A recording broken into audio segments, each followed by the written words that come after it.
માતાજી, જય ભગવાન। હું આ પીઠળમાના દર્શને ગામ પીઠળ આવ્યો છું। મિલનગીરી બાપુ અત્યારે અહીં પૂજા કરી રહ્યા છે। આ મંદિરનું એવું મોટું મહત્વ છે કે નવગણ જ્યારે જાહલની વારે ચડ્યા ત્યારે અહીં રોકાયેલા। અહીંથી બહુ નજીક દરિયો છે, ત્યાંથી જ પેલા વરુડીની ત્યાં રોટલા ખાધા અને વરુડી ત્યાંથી જમી અને વરુડીએ કીધું કે તારી ભેગી પીઠળ આવશે। અને પછી કે માં હું પીઠળને કેવી રીતે ઓળખીશ, કે તારે ઓળખવાની જરૂર નથી, પીઠળ તને ઓળખી જાય છે।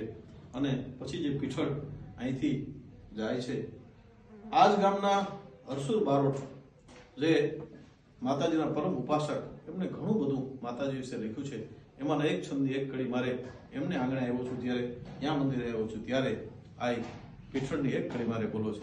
એ જ પીઠળ 9 લાખ પાઠ આપ્યો તુજને ગાંઠ માડી જસમાત જોગ જન્મ તારો।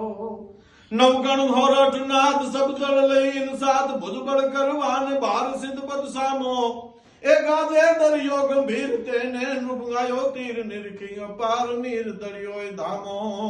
દળને માટે તમામ તાણ્યા તંબુ તમામ અનથી વાગે ઠામ ઠામ ઘરો ગારો। એ જ પીઠળ 9 લાખ પાઠ આપ્યો તુજને ગાંઠ માડી જસમાત જોગ જન્મ તારો। મદ્રાસનો ગીધડ ભાગી ગયો છે।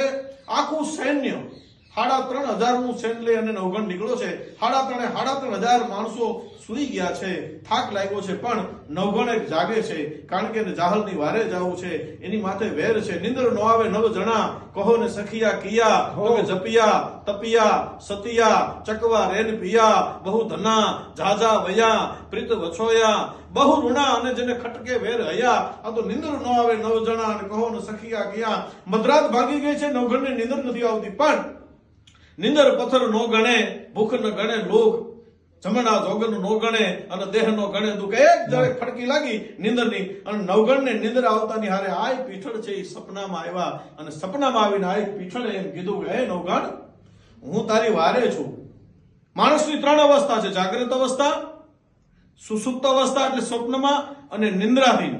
પણ સુસુપ્તમાં ઘણી વખત જાગ્રત હોય છે। નવગણ સવાલ કરે છે માં કે બેટા હું બોલું છું, કે માં મને પ્રમાણ કેવી રીતે આપશો, મને કેવી રીતે ખબર પડશે, હું દરિયામાં કેવી રીતે ઘોડા નાખીશ। અને ત્યારે આયમાં એમ કહે છે કે તું પીઠળનું નામ લઈ અને અંદર પડજે અને તું હાલો ઓછો કરીશ ને એટલે હું ચકલી થઈને તારે ભાલે બેસીશ।